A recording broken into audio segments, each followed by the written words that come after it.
It's Ray Give TV. Ray Give TV. Let's get right to it. So I have a question for you, academics. Well, first of all, one great interview. It was really dope. By the way, thank you. It means a lot from you because I know we've kind of. There you go, my boy. Remembered him. That's why remember. That means a lot from you. Appreciate it.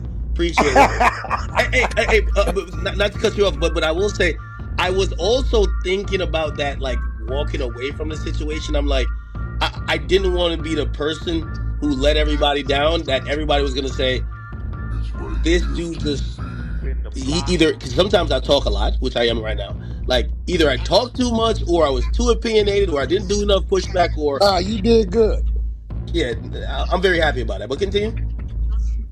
No, I really appreciated how you let things like flow because, sometimes, interviewing people, because I've interviewed a few people, including him, if you like too direct, it can go like different places, but you definitely tapped into his creative side. And the way that interview flowed, we were able to see things from a different perspective.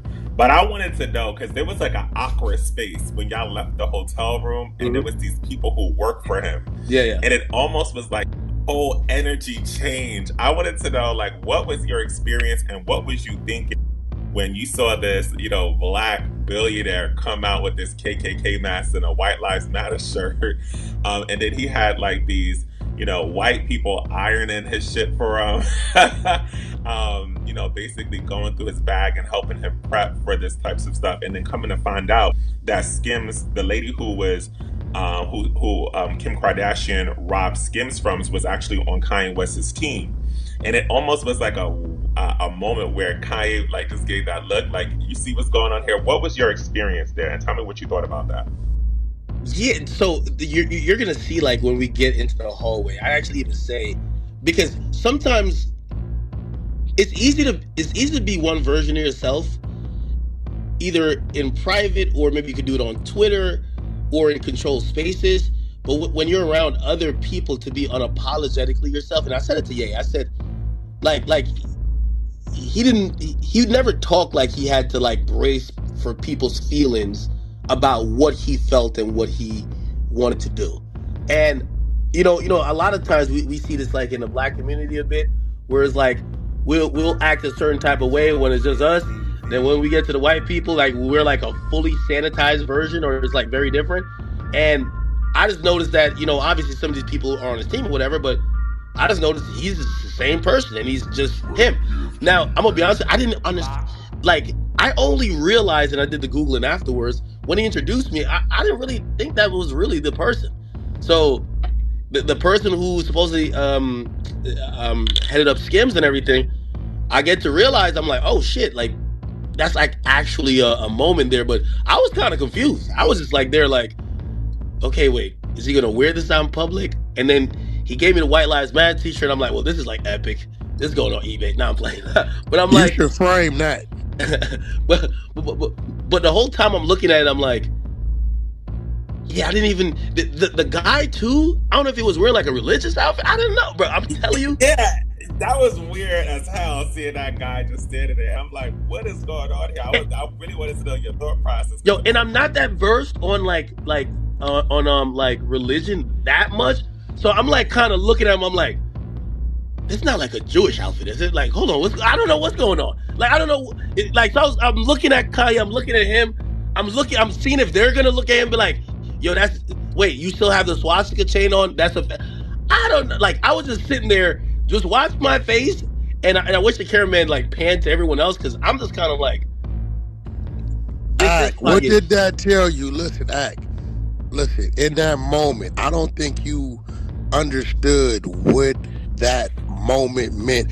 That moment right there has never ever happened in that manner. You step out, you got Ye, you got some Jewish people, you got some people got some position in a very prominent company, and you got Ye showing off the goddamn Klan outfit with the swastika chain, and they are embracing it. What does that tell you about that man?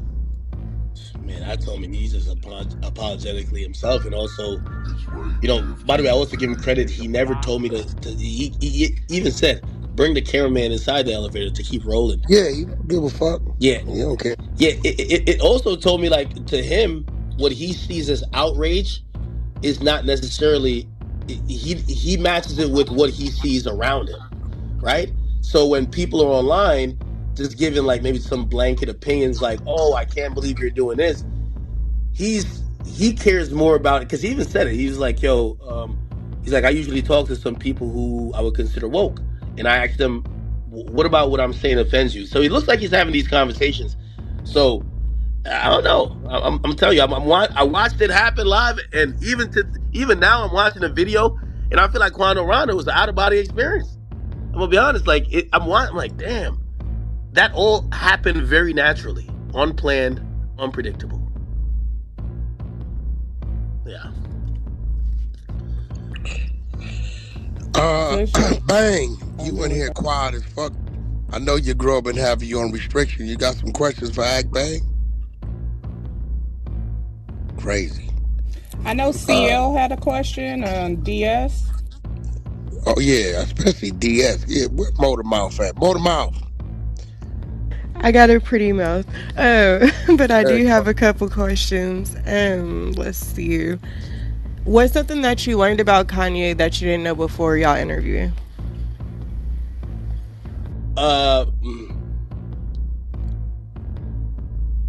You know what it is? I feel like once he gives you his word, he'll stick to it. And I see why he feels so disrespected when people don't stick to their word, or when relationships or people go against him.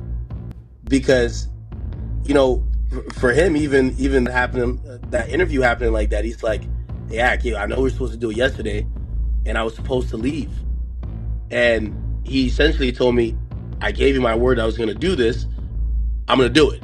And I think Wack said the same thing. You know, it's important when you could value a man's word. We could value a man's word with his actions. I think that matters. And I can see why, you know, despite what the narrative and people say about him and like him personally, I can see why people do go around him. You know what I mean? Like, he's very direct. He's going to tell you what he means. But also, if he gives you his word, he's going to stick to it. I like that. Because if you had asked me when I got on that plane, I thought it was a 60-40 I did the interview. I think what was going to happen, I would have probably met with them.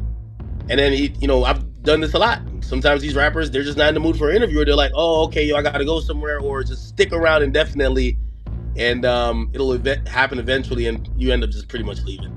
But, he stuck to his word, so I respect it.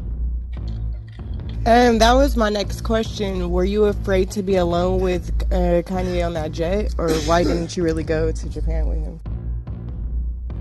I'm gonna be honest. Well, first of all, Japan is very far. But number two, I was also thinking, I'm like, maybe I was just thinking about, I'm just not even in the place to. It just feels like something I would plan for. You was thinking about your shits in the hotel room, your girl here, your people. Yeah, you start thinking. I already know. Start thinking logistically, right? I'm thinking what you were supposed to do was. I'm thinking I got my dogs in Jersey. I'm thinking so many things. I'm like, nah, I can't go right now. Your girl was supposed to go back and handle that, and what you were supposed to do, send her back to handle that, and then you were supposed to fly her to you, bro. That's it. He'd let her come back with y'all. He don't trip like that. And also, I'm gonna be honest with you, there was like, I didn't know if that invitation was like, all right, if I said yes, it was like, okay, well, hop in the car and let's go now. No, that's what that was. No, he'd have told you and the camera crew, let's roll. And that would have been it. Bro, if he'd have had stragglers, he'd have put them on a regular flight. I'm telling you. I know it. Like, what you was supposed, if you would have hit me and said, Wack, this nigga, I'd have said, look, bro, tell your girl, go pack your shit up, send her back, get the house locked down, book her a ticket, I'll give you my agent, he get the shit for the low, we'll pay half to get her over there to you. He gonna take you and your camera crew, but get on jet, I'm telling you. I'd have told you get on that jet, because you'd have came back with a movie. And you'd have came back probably with some points in the company or some shit. That's just how he do. And I agree with that too. So won't say too much, but he definitely FaceTime from Japan. He has a whole situation over there. That's what I'm trying to tell you. That's the worst mistake. You'd have called me. I had to ask him, like, wait, this is Japan? Like, he has it set up over there where it's not like he's just there just randomly. He has a Nah, whole operation with a whole team working, just like I saw those team working when he was at like his big ass factory or warehouse in LA. So I'm like, wow, he just has all of these like, facilities around the world where he has 10 things working, and he's giving me a tour. He's like, this we're doing here, we're doing this here, we're doing this here, we're doing this here. And he's having a meeting while he's on a call with us, and then something he doesn't like, and he's like, I'm gonna call you right back. I need to have a team meeting real quick. He's doing 30 things at once. I think that's probably the most impressive thing about him too. that's a fact. Back, Brock, where Brock? Brock ain't in here. I got my hitters is quiet. Here, Brock, what's happening? What's Babe, happening? What's happening? they What's got no happening, questions actors? for Brock, Aggie. man. What up, bro? Alright, so bro, I know you believe because you one of the leaders of the new school as far as the independent media, Mm-hmm. unbiased, because you're not like controlled by like the powers that be. So let me see. So even though you kind of feel like you unbiased and an independent media source, do you feel sometimes sorry, I got the baby. Do you feel sometimes compelled like to my bad, had to get off. Do you feel sometimes compelled to like be biased to like balance out the narrative sometimes? Like, cause looking at what happened to Drake last year, you got the Kendrick situation, and then like the whole media kind of changed on Drake. I kind of seen you kind of take the stance of the balance. Yeah, no, absolutely. I mean, I had this conversation even with Drake. I was like, yo, listen, this is the first time ever I felt like, because I felt like I got to the heights of independent media. I felt a lot of narratives that came out, I was maybe a part of, help even push, whether rightly or wrongly or whatever. But when it came to the Drake shit, it was just like, it became so much like politics, where I remember saying to him, I'm like, yo, the crazy thing is if I give a Kendrick Lamar song any credit, first of all, Kendrick has a great digital team. They clip it and they use that to say Drake's biggest fan even likes this Kendrick shit. And when you see that happening, like not only in media, it kind of makes you like, all right, well, so the only way not to be taken out of context there is, I just gotta only like Drake and never criticize Drake, or not like Kendrick, or never give Kendrick credit. And I ain't gonna lie, that was probably, especially during the battle, that was one of the toughest things that I had to get over with, right? Because it's like, with all due respect to Wack's guy, DJ Head is like, he's very comfortable with just being, I'm Kendrick's guy, right? For me, at the end of the day, this was an amazing battle. I love Drake's music. I like Kendrick's music too at times, but I got to cover all of hip hop. Hip hop is not going to only end with Drake. At times I got to cover Playboi Carti. I got to cover, Future. So I have to be balanced with that. So I remember just saying to myself, I'm like, listen, I get it. And I told Drake too. I said, Drake, yo, if you see because I think he had asked me about a clip. But he asked me about the clip because it seemed hypocritical. And I said, no, this clip is, I've been critiquing this, that, and the third from you, right? That's not me now hating on you. Like, I've always given you props, but I've always been one of the biggest critics of Drake. And I'm like, I don't want this battle to change that. If I can't critique you now because now I gotta be a Drake fan and defend you all the time, this don't sound like a good way to do media at all. So, and that wasn't his demeanor. And he agreed with the same thing. He said, listen, yo, as long, and his thing first early on was about some personal stuff too. That's where him and Joe fell out. It was just like, yo, listen, talk about my music. Don't throw it in the air like I'm some fucking weirdo like that likes young girls. Like, what the fuck? What are you coming up with that shit? Right. But yeah, it did get to a point where it's like, for example, like, look how they weaponized against me. Bro, I like Euphoria. I really think that's one of the, it's way better song than Not Like Us. Euphoria is a masterful song. Me saying that, every Kendrick page clips right there and be like, Drake's biggest fan says Kendrick made it, and it became, that's how people were doing it, right? So now it's like, So now I can't tell you I like anything by Kendrick. So now it seems more like I'm just biased for Drake. You get what I'm saying? Yeah. And that's the tough part. But I think we're getting past it a little bit. I'm glad other people, you know, when I said Cardi saved hip hop, it wasn't necessarily like he saved hip hop, but he's changing the subject. For a year straight, it's been Drake, Kendrick, Drake, Kendrick. And we're still talking about Drake and Kendrick. But we're finally getting other hip hop artists and other hip hop, you know, storylines that we could talk about other than just this back and forth thing. Shit, even Kanye, I'm glad Kanye even, you know, put an interview out. Even though he's still talking about Kendrick and Drake. But I do think after a while, this Kendrick Drake shit has gotten, you know, media personalities compromised. I think it's gotten media entities more biased because, you know, as I've seen some people say and agree with.